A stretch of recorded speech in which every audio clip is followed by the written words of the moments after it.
Thanks, Josh. And just as Josh mentioned, obviously AFL is very inclusive, and that stretches out to our AFL clubs as well. So all 18 of our AFL clubs really have different processes in place to really try and engage our multicultural community.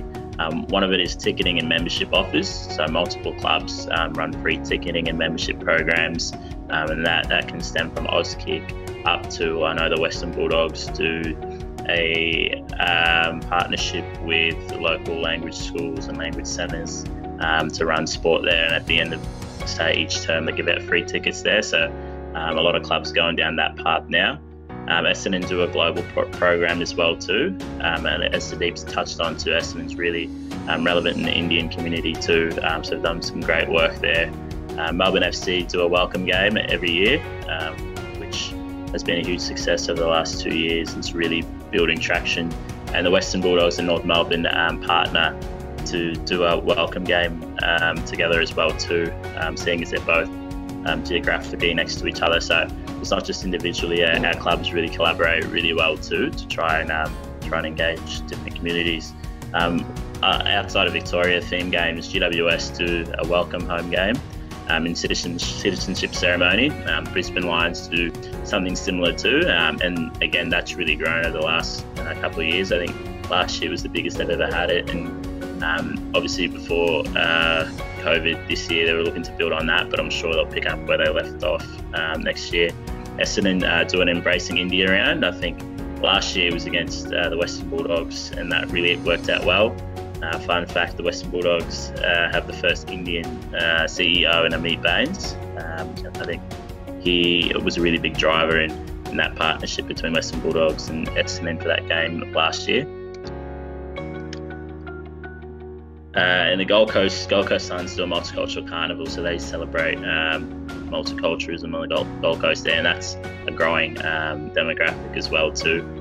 And I think that's about it for AFL club engagement opportunities, but just on top of all that, a lot of clubs run their own talent programs, Auskick programs.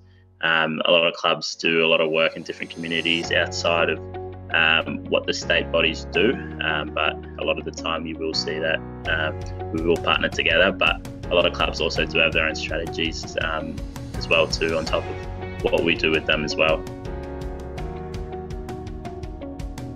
AFL is actually a really flexible sport when it comes to being cost effective. So obviously we've got our multicultural Auskick centres at the grassroots that start off, and they're designed really to target multicultural communities, communities that might struggle to pay AFL fees, and they're capped at a set fee, and participants will still get a ball and a water bottle and 4 weeks participation, but it's capped at a certain fee to make it affordable too. We also had our multicultural here in Victoria last year, multicultural players grant as well too, for anybody who wanted to play sport at a community level, from juniors to youth footy, that we could help fund that, the registration too. And you'll find that a lot of clubs as well too, a lot of local clubs are really flexible with registration.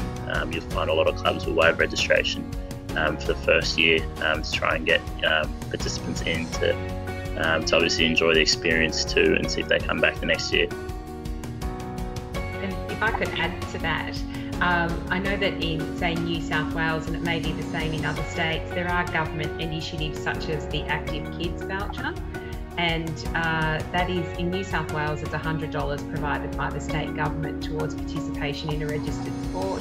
AFL obviously is one of the accredited sports, so that automatically takes $100 off the cost of participating in a club or in a season.